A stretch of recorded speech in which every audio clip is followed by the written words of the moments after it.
Assalamualaikum warahmatullahi wabarakatuh. Selamat pagi. Apa kabar teman-teman sekalian? Pada kesempatan hari ini kita akan memulai pembelajaran Smart School tahun 2025 dengan materi penalaran umum, khususnya untuk materi logika implikasi bersama saya Ariel Furkan Aswar. Kita akan mempelajari materi tentang logika implikasi dan metode-metode untuk penarikan kesimpulan.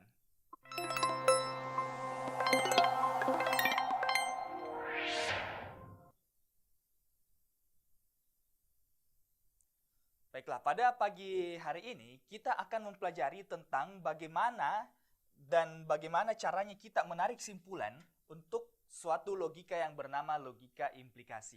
Nah, kenapa yang dibahas khusus adalah implikasi?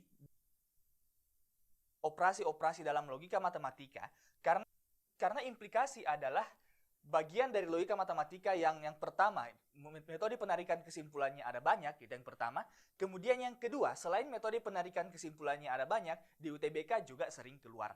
Nah, karena sering keluar di UTBK dan metode kesimpulannya ada banyak, maka oleh karena itu kita akan mempelajari bagaimana caranya kita menarik kesimpulan-kesimpulan berdasarkan metode-metode dalam logika matematika untuk implikasi.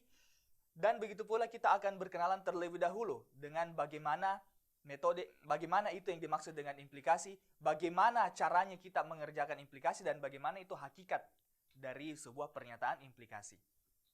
Baiklah, kita akan langsung saja masuk ke dalam materi yang akan kita bahas pada hari ini. Nah, yang pertama, kita perlu berkenalan dulu dengan apa itu yang dimaksud implikasi. Nah, jadi di antara beberapa metode-metode logika matematika, ada yang dimaksud dengan implikasi. Nah, apa itu implikasi di antara metode-metode logika matematika yang lainnya, atau dari operasi logika matematika yang lainnya? Implikasi ini bisa kita katakan sebagai sebuah hubungan sebab akibat ya. Nah, implikasi ini bisa kita katakan sebagai hubungan sebab akibat. Sebab akibat. Di mana ada kejadian yang kita akan sebut sebagai P, ini adalah sebuah variabel ya, sebuah variabel yang akan mengakibatkan sebuah sesuatu yang kita selanjutnya akan sebut dengan Q. Nah, jadi notasi untuk logika matematika atau implikasi ini adalah P mengakibatkan Q ya. Nah, jadi ini notasinya P akan mengakibatkan Q. Nah, jadi P kita anggap sebagai penyebab kejadiannya, sedangkan Q kita anggap sebagai akibat kejadian. Nah, jadi P dapat mengakibatkan Q. Nah, kalau definisi secara logika, secara ilmu logika, definisinya adalah operator logika yang menyatakan hubungan antara dua pernyataan yang berlaku secara kondisional. Apa yang dimaksud secara kondisional ini?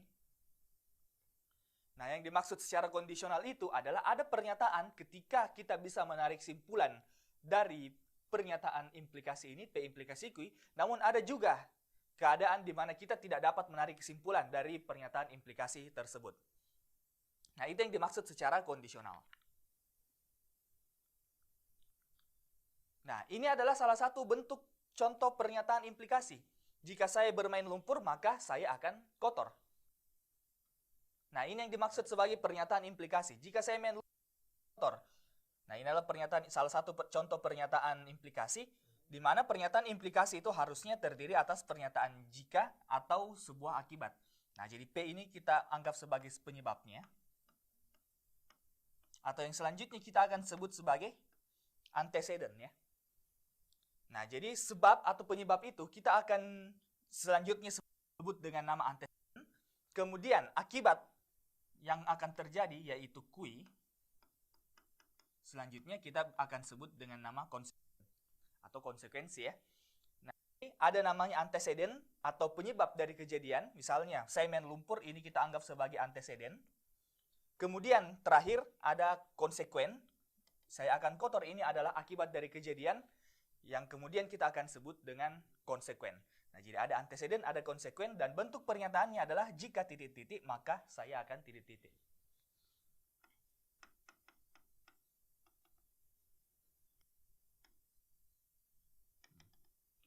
Nah, kurang lebih seperti itu pernyataan implikasi secara umum. Jika titik-titik, maka titik-titik. Nah, jika saya main lumpur, saya akan kotor semen lumpurnya ini kita nyatakan sebagai pernyataan P. Kemudian kotor kita nyatakan sebagai pernyataan Q. Nah, itulah yang dimaksud dengan pernyataan implikasi. Jadi terdiri atas hubungan sebab akibat. Penyebabnya adalah Q. Penyebab akibatnya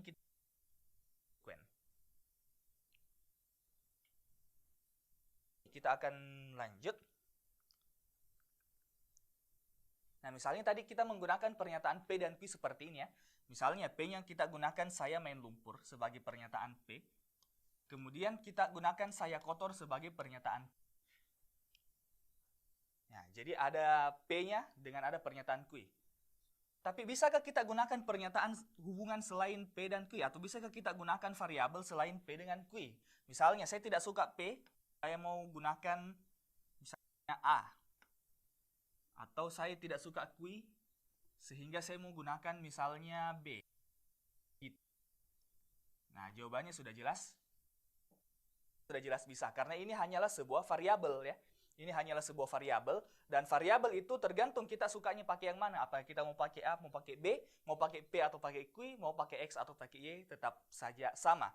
Tapi dalam pembelajaran ini kita akan gunakan P dengan Q. Jadi kita anggap P-nya adalah kita main lumpur, kemudian Q-nya adalah kotor.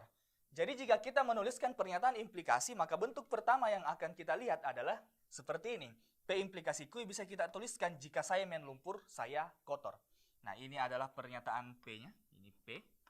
Kemudian saya kotor ini adalah Q. Nah, itu yang dimaksud dengan pernyataan implikasi. Beginilah bentuk pernyataan implikasi. Jadi kita menggunakan kata jika ini ya. Kita menggunakan kata jika untuk menyatakan sebuah penyebab ya, untuk menyatakan sebuah penyebab atau antecedent.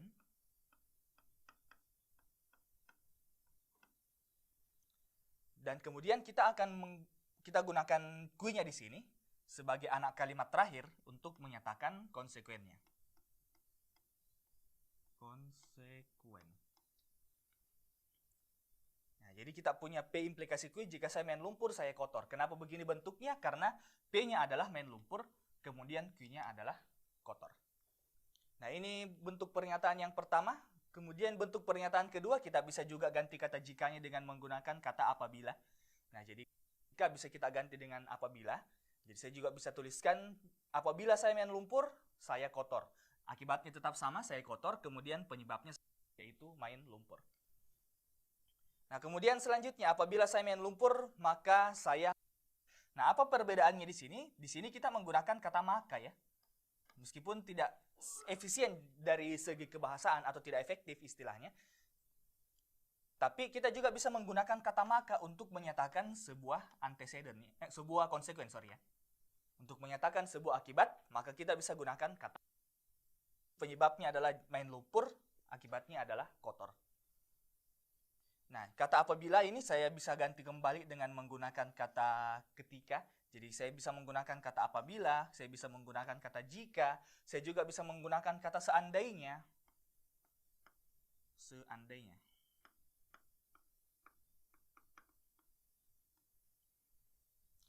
Nah, atau ada salah satu bentuk lagi yang mungkin akan berbahaya jika kita tidak notice dengan baik, yaitu pernyataan implikasi yang terbalik seperti yang di bawah. Saya kotor jika bermain lumpur. Nah, bagaimana maksudnya ini? Jadi perhatikan bahwasanya kata jika atau kata penghubung untuk antecedentnya itu disimpan di tengah, di pertengahan kalimat. Nah, jadi kata jika itu disimpan di pertengahan kalimat. Nah, apa akibatnya? Akibatnya adalah penyebabnya ditulis di belakang. Nah, jadi karena kata jikanya berada di tengah kalimat, maka di belakang ini adalah sebabnya. Sebab.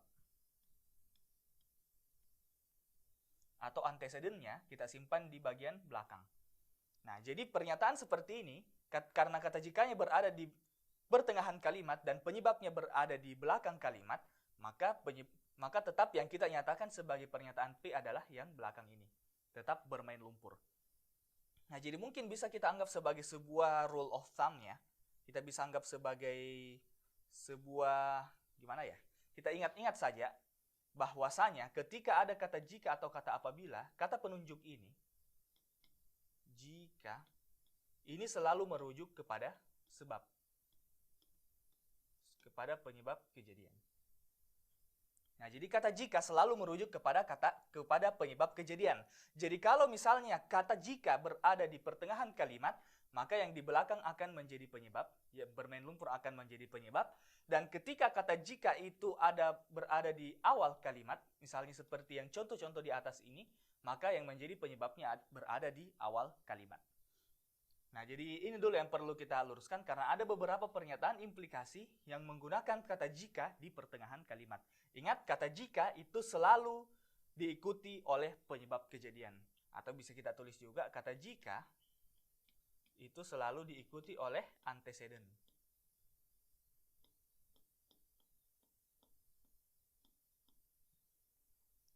Nah, kata jika selalu diikuti oleh penyebab kejadian. Jadi kalau pernyataannya terbalik, saya kotor jika bermain lumpur, maka penyebabnya adalah bermain lumpur. Nah, atau misalnya kita lihat pernyataan selanjutnya, saya kotor apabila bermain lumpur. Nah, tetap sama ya. Bermain lumpur kita nyatakan sebagai sebab kejadian. Nah, kalau sebab bisa kita anggap sebagai P ya. Bisa kita anggap sebagai P. Nah, jadi ini adalah beberapa bentuk-bentuk pernyataan implikasi. Jadi ada pernyataan implikasi yang menggunakan kata jika, ada yang menggunakan kata apabila, ada yang menggunakan kata ketika, ada juga yang kata jika atau kata apabilanya berada di pertengahan kalimat. Kalau misalnya ada di pertengahan kalimat atau di kalimat manapun, maka ingat bahwasanya kata jika itu selalu diikuti oleh penyebab kejadian ya. Nah, jadi kalau nanti kita akan menentukan yang mana P, yang mana Q, maka ingat selalu bahwa kata jika itu selalu di dekatnya penyebab kejadian. Atau selalu di dekatnya P. Itu dulu yang perlu kita luruskan terkait dengan bentuk-bentuk pernyataan implikasi. Nah, selanjutnya. Nah, kita akan melihat bagaimana tabel kebenarannya. Kita akan melihat bagaimana yang dimaksud dengan tabel kebenaran. Kita akan lihat bagaimana tabel kebenaran untuk pernyataan implikasi. Misalnya menggunakan pernyataan yang sama, saya main lumpur untuk P dan saya kotor untuk Q. Nah, dan P implikasi Q adalah jika saya main lumpur, maka saya kotor. Dengan menggunakan kalimat yang tadi ya, masih menggunakan kalimat yang tadi. Nah, ini adalah tabel kebenaran dari sebuah pernyataan implikasi. Apa yang dimaksud dengan tabel kebenaran? Jadi tabel kebenaran ini adalah bagaimana nilai-nilai kebenaran dari sebuah pernyataan atau sebuah operator logika. Nah, jadi kalau misalnya di implikasi, pernyataan implikasi itu hanya akan bernilai salah apabila tapi akibatnya tidak terjadi. Nah, itu adalah pernyataan implikasi yang bernilai salah. Nah, jadi pernyataan implikasi hanya akan bernilai salah apabila penyebabnya terjadi, dia main lumpur tapi tidak kotor.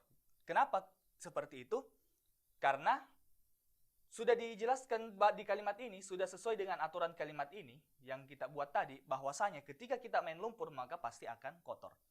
Nah, dan ketika main lumpur dan akibatnya tidak kotor, maka ini akan menyalahi kalimat yang pertama. Masa ada orang main lumpur tidak kotor, tak?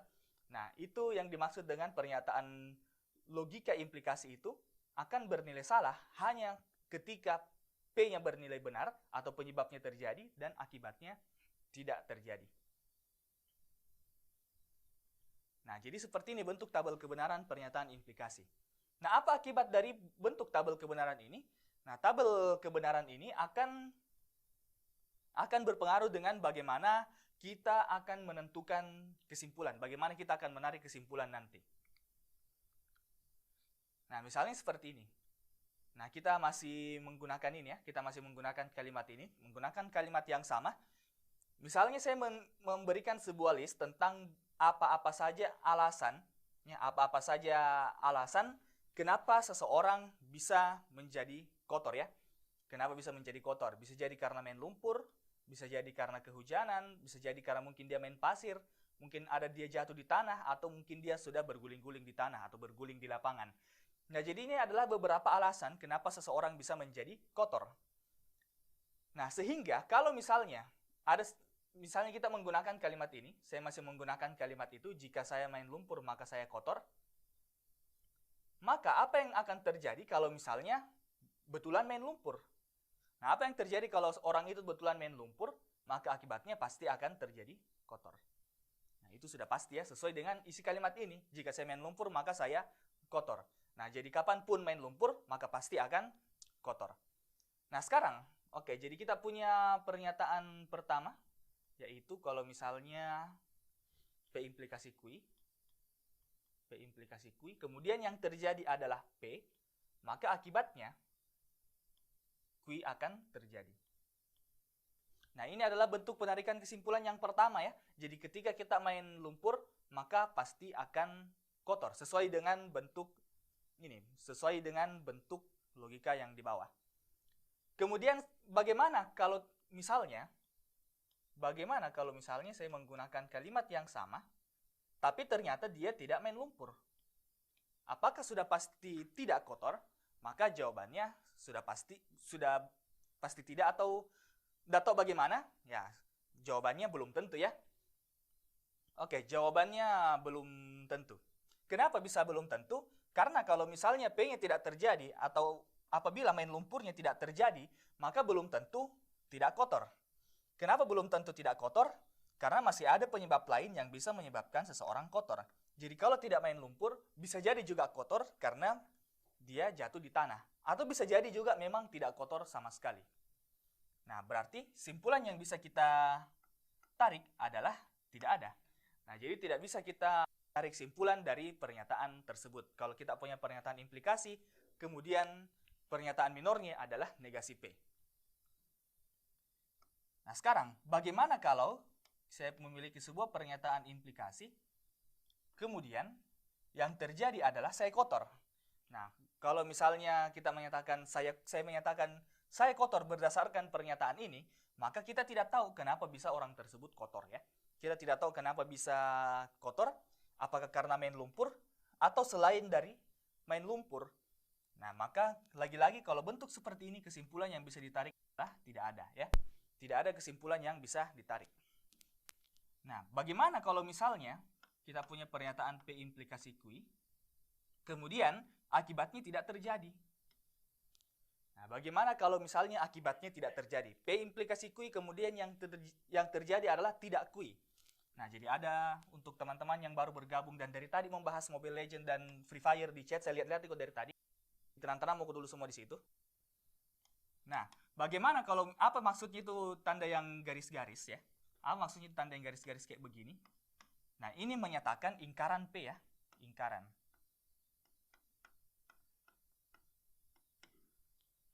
Nah, ini menyatakan ingkaran P. Nah, apa itu ingkaran? Ingkaran itu adalah lawan dari kebenaran. Jadi kalau misalnya saya menyatakan P-nya adalah main lumpur, berarti ingkaran P-nya adalah saya tidak main lumpur. Nah, itu yang dimaksud sebagai ingkaran ya. Mungkin sudah dijelaskan pada pertemuan sebelumnya, yang pertemuan trial kemarin. Tapi untuk mengingatkan sekali lagi, yang tanda garis ini, yang ini, nah tanda garis-garis itu adalah ingkaran P. Oke, jadi itu yang dimaksud sebagai ingkaran P. Jadi tanda garis itu menyatakan adalah ingkaran. Jadi kalau misalnya kita punya pernyataan implikasi, kemudian yang terjadi adalah ingkaran Q, atau saya tidak kotor, maka yang terjadi adalah ya tidak ada di antara semua anteseden ini yang mengakibatkan seseorang bisa menjadi kotor. Nah, oleh karena itu, karena tidak ada yang bisa membuatnya kotor, maka simpulan yang terjadi adalah negasi P atau ingkaran P. Nah, karena begini 4 metode penarikan kesimpulan, maka kita bisa lihat bahwasanya simpulan yang bisa ditarik cuma 2 ya. Cuma 2 model di mana kita bisa menarik kesimpulan. Yang pertama adalah model ketika kita punya pernyataan implikasi dan yang terjadi adalah antecedennya atau P. Kemudian bentuk kedua yang dapat terjadi adalah ketika kita punya pernyataan implikasi dan konsekuennya tidak terjadi. Maka itu bisa kita tarik simpulannya. Nah, jadi kurang lebih seperti itulah hakikat dari pernyataan implikasi. Kalau misalnya ini terjadi, maka sudah pasti mengakibatkan konsekuen terjadi. Tapi ketika anteseden yang kita maksud ini, misalnya main lumpurnya tidak terjadi, maka bisa jadi ada keadaan-keadaan di bawah yang menyatakan konsekuen itu akan terjadi. karena ada 4 model itu, maka lahirlah 4 model penarikan simpulan yang biasanya sering masuk di soal. Nah, misalnya saya masih gunakan ini, saya main lumpur, saya kotor, berarti P implikasi Q-nya. Kalau saya ingin membuat pernyataan P implikasi Q, maka modelnya adalah seperti ini.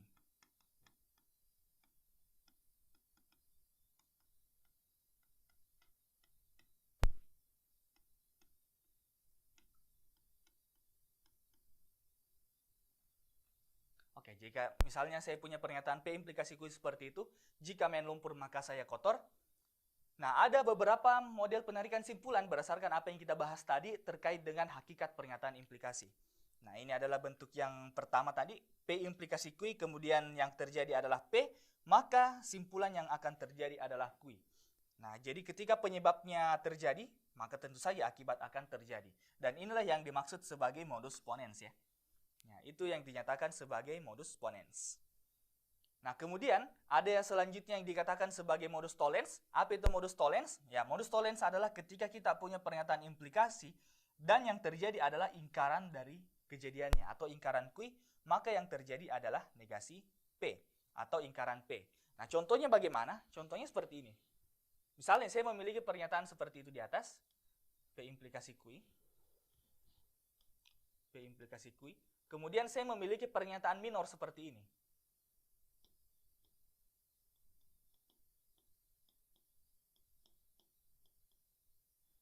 Misalnya, saya punya pernyataan minor seperti itu, saya tidak kotor. Maka apa simpulan yang bisa kita tarik? Nah, setelah kita tahu bahwasanya pernyataan pertama adalah P implikasi Q, dan pernyataan kedua ini adalah negasi Q, maka kita tahu bahwasanya ini adalah modus tollens. Nah, kalau dia modus tollens, maka simpulannya adalah negasi P ya. Nah, simpulannya adalah negasi P, atau karena P-nya tadi adalah main lumpur, maka negasi P-nya adalah saya tidak main lumpur.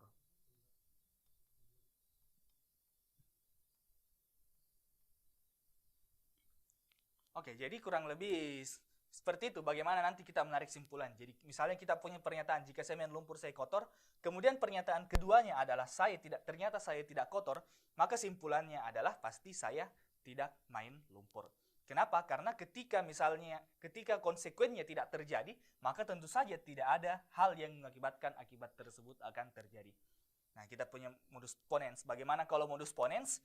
Kalau misalnya modus ponens, maka kalimat keduanya ini atau premis minornya, misalnya saya nyatakan sebagai saya main lumpur.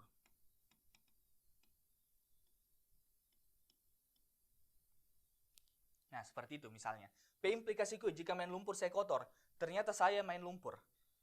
Maka simpulan yang akan terjadi adalah karena main lumpur, maka pasti akibatnya adalah kotor ya. Nah, jadi seperti itu model penarikan simpulan untuk yang pertama modus ponens dan yang kedua adalah modus tollens. Nah, kemudian ada dua model ketika kita tidak bisa menarik simpulan. Ada dua model ketika kita tidak bisa menarik simpulan berdasarkan yang kita bahas tadi pertama.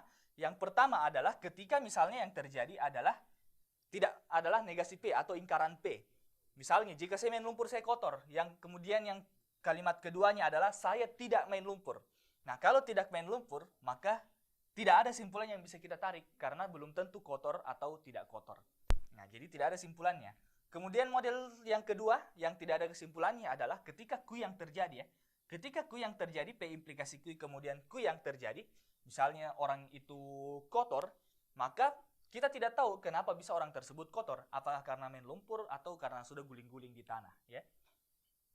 Nah, jadi ini adalah 4 model penarikan simpulan, dan ini yang akan menjadi dasar untuk sangat banyak metode penarikan kesimpulan kita nanti. Jadi ada namanya modus ponens, modus tollens, dan ada 2 bentuk yang tidak ada simpulannya. Nah, kalau mungkin teman-teman mau screenshot dulu ya silahkan. Nah, jadi fokus dulu belajar. Ingat UTBK sekarang tersisa 83 hari. Jadi kalau kalian terlalu banyak main, maka kalian sendiri akan menyesal kalau mau mendaftar. UTBK sebenarnya tidak susah, penalaran umum tidak susah, UTBK tidak susah. Yang susah adalah ketika kau main terus. Oke. Nah, jadi kalau misalnya mau di screenshot ya silahkan saja. Silahkan di screenshot karena ini ada bagian sini atau khusus yang dua ini, modus ponens dengan modus tollens, ini yang akan menjadi dasar dari banyak model penarikan kesimpulan yang lebih kompleks nanti ke depan. Ya, jadi bukan cuma model ini ya, bukan cuma modus ponens atau modus tollens, tapi ada modus-modus selanjutnya lagi, ada model-model lain lagi, di mana kita akan menarik sebuah simpulan. Tapi model itu semua berdasarkan modus ponens dengan modus tollens. Oke, mungkin kalau ada yang mau catat ya silahkan. Kalau ada yang mau screenshot silahkan. Sebentar kita akan lihat beberapa contoh latihan soal ya berkaitan dengan modus ponens dan modus tollens ini. Oke, kita akan lanjut. Nah, kita lihat ada yang namanya silogisme hipotetik. Apa itu silogisme hipotetik? Nah, jadi silogisme hipotetik tentu saja terdiri atas dua kata ya. Ada kata silogisme dan ada kata hipotetik. Silogisme ini adalah metode penarikan simpulan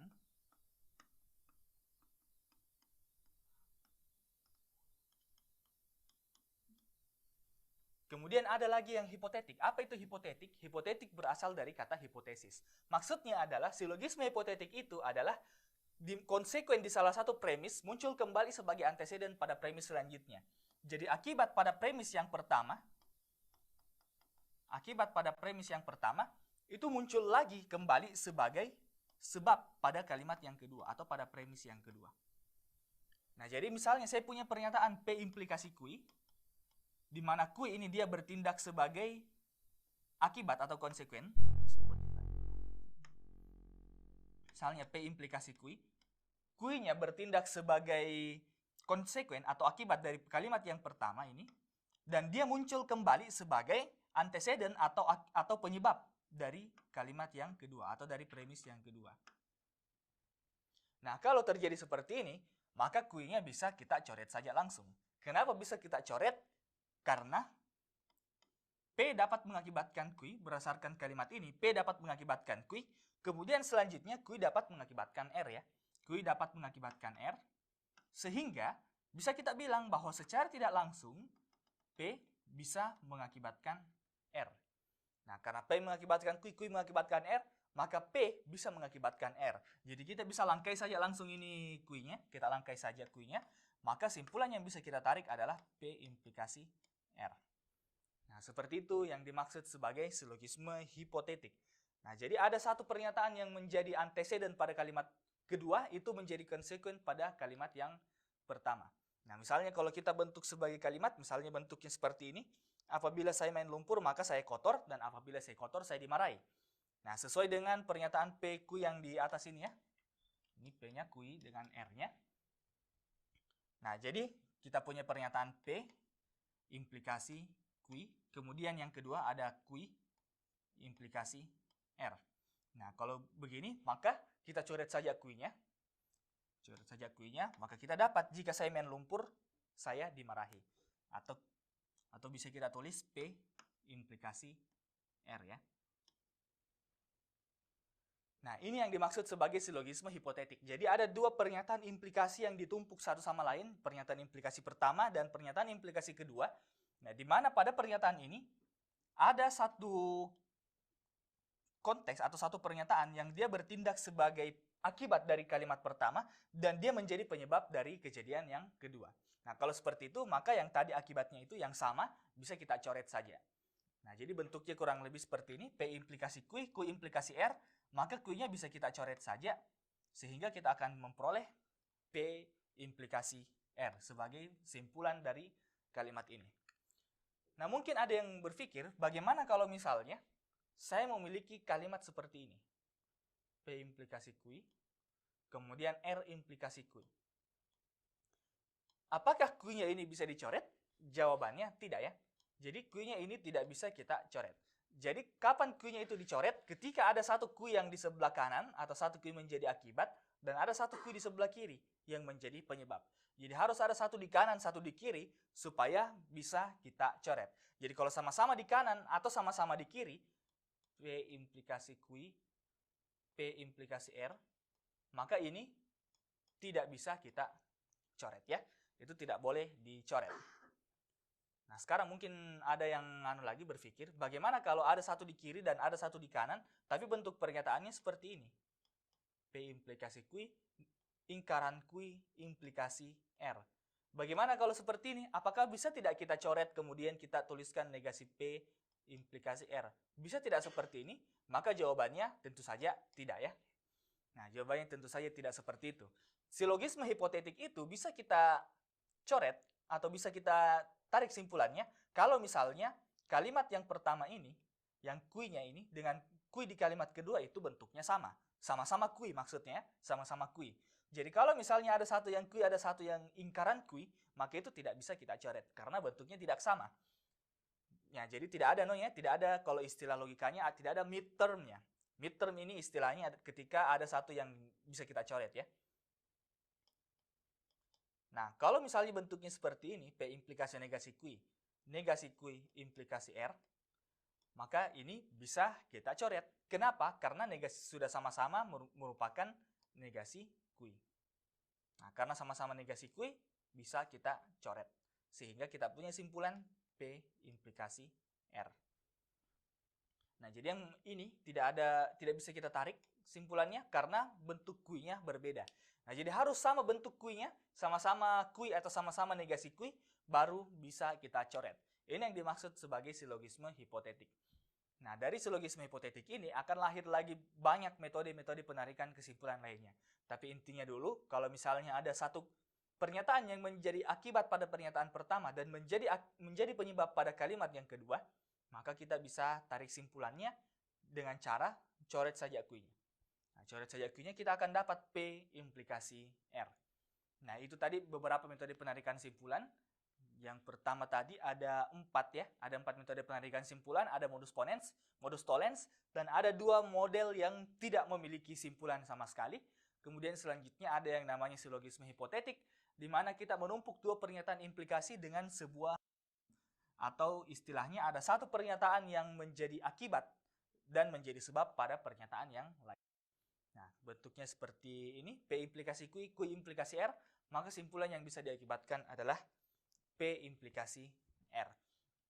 Nah, mungkin kalau mau dituliskan dulu khusus silogisme hipotetik juga silahkan, karena silogisme hipotetik sama dengan model-model sebelumnya, sama dengan modus ponens, dengan modus tollens, ini adalah dasar dari metode penarikan simpulan selanjutnya.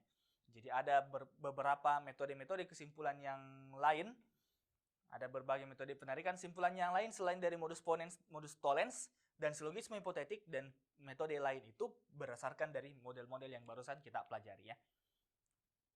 Oke, jadi kalau mau dicatat dulu khususnya bagian penting yang ininya, silahkan. Ini ada penarikan simpulan. Kalau misalnya ada yang bingung apa maksudnya ini titik 3 yang kayak begini bentuknya, ini menyatakan simpulan ya. Itu menyatakan simpulan. Atau kalau bahasa Inggrisnya, ini.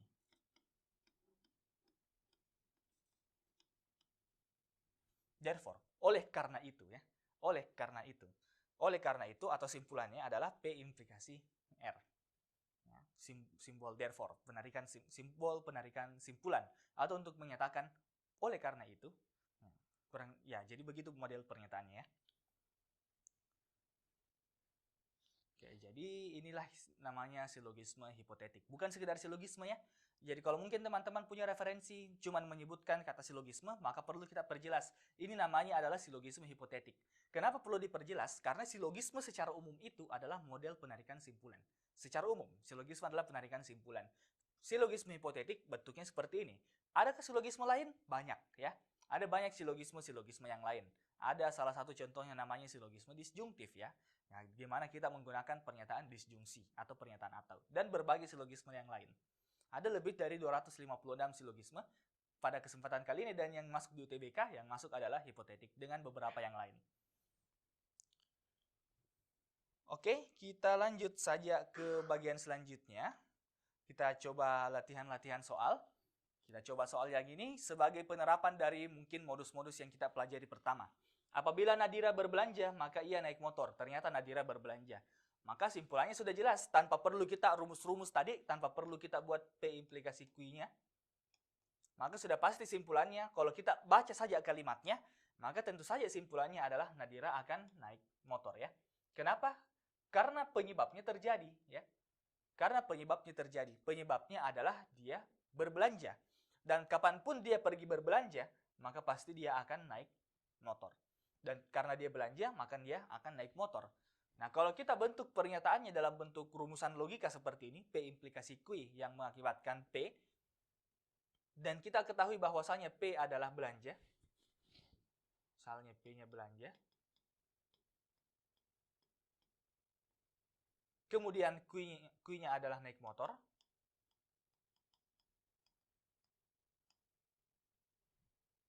ya, maka pernyataan keduanya misalnya adalah P, maka simpulan yang dapat terjadi adalah jelas Q ya, atau dia akan naik motor. Tadi kita sudah lihat ini namanya adalah modus ponens. Ya, ini namanya adalah modus ponens.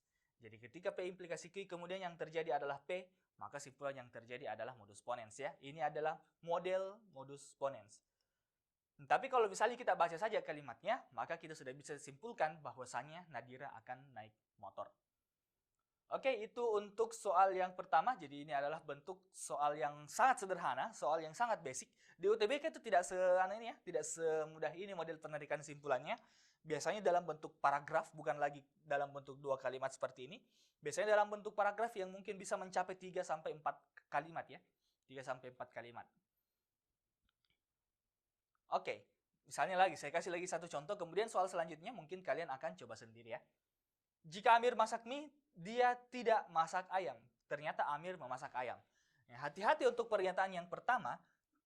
Kalau misalnya kita menginginkan pernyataan pertama ini sebagai P, kemudian pernyataan kedua ini sebagai Q, misalnya kita nyatakan seperti itu. Misalnya kita nyatakan P-nya adalah masak mie, kemudian Q-nya adalah tidak masak ayam. Hati-hati dengan kata tidaknya, nah. Hati-hati dengan kata tidak masak ayam misalnya.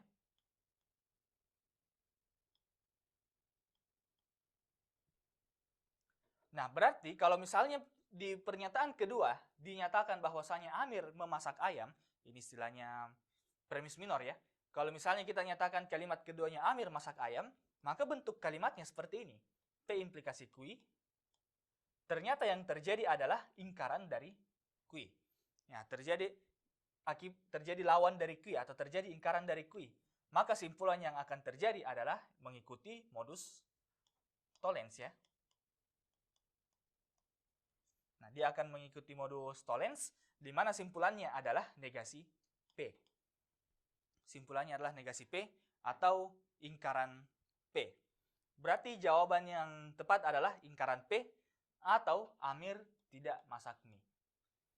Nah, jadi hati-hati dengan P, hati-hati dengan penentuan P-nya, dengan hati-hati juga dengan penentuan Q-nya ketika kita ingin menarik simpulan yang seperti ini. Oke, itu untuk soal yang ini.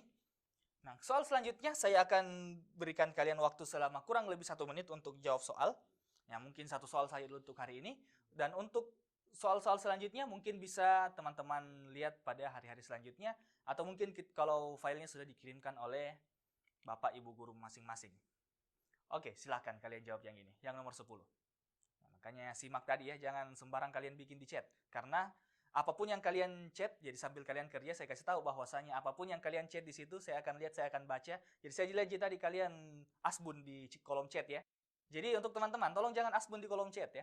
Jangan asbun di kolom chat, karena saya lihat, guru-guru lihat, operator lihat, dari tadi operator ketawai kalian kalau misalnya kalian asbun ya. Jadi jangan sembarang bikin di kolom chat. Belajar muku dulu. 83 hari mami UTBK orang. Nah, dan UTBK itu bukan progres yang bisa 1 malam selesai ya. Nah, oleh karena itu, ya, fokus muku dulu belajar. 45 menit gini, 1 kali live orang. Jadi tahan-tahan dulu asbunnya kalian. Oke, silakan kerja nomor 10. Ketika Tasya beli buku, maka Dayang beli pulpen. Ketika Dayang beli pulpen, maka Tasya memverifikasi berkas anggotanya. Nah, jadi ini adalah satu model penarikan simpulan ya, yang salah satu model penarikan simpulan yang simple. Oke. Saya kasih sekitar 15 detik lagi untuk menjawab atau mencari simpulan dari pernyataan ini.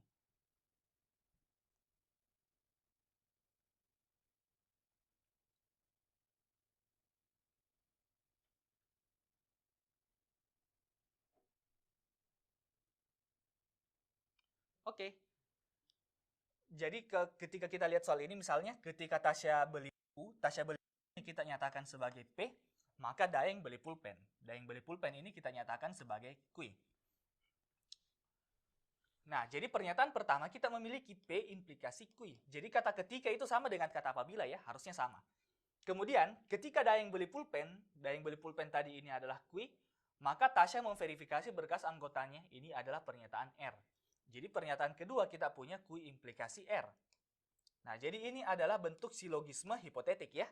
Silogisme hipotetik, jadi kita coret saja ini Q-nya, sehingga kita mengakibatkan P implikasi R. Di mana P-nya adalah Tasya beli buku, jadi ketika Tasya beli buku, maka akibatnya adalah R. Akibatnya, Tasya memverifikasi berkas anggotanya. Jadi jawabannya adalah alfa ya. Oke, jadi jawabannya adalah alfa. Ketika Tasya beli buku, maka Tasya verifikasi berkas anggotanya. Nah, pada pertemuan penalaran umum selanjutnya, mungkin pada pertemuan selanjutnya khusus untuk penalaran umum dan penarikan kesimpulan, kita akan latihan-latihan soal yang berkaitan dengan modus tollens, modus ponens, dan silogisme hipotetik. Jadi dari tiga model yang telah kita pelajari tadi, dan model-model di mana kita tidak bisa menarik kesimpulan, kita akan mempelajari bagaimana soal-soalnya. Jadi pada pertemuan penalaran umum selanjutnya, kita akan fokus pada latihan soal-soal. Nah, mungkin kalau dari saya, itu saja dulu. Kita telah membahas tentang modus ponens, modus tollens, dan silogisme hipotetik, serta model-model di mana tidak ada simpulan yang bisa kita tarik. Nah, cukup sekian untuk materi penalaran umum hari ini. Semoga bermanfaat. Assalamualaikum warahmatullahi wabarakatuh, dan selamat pagi.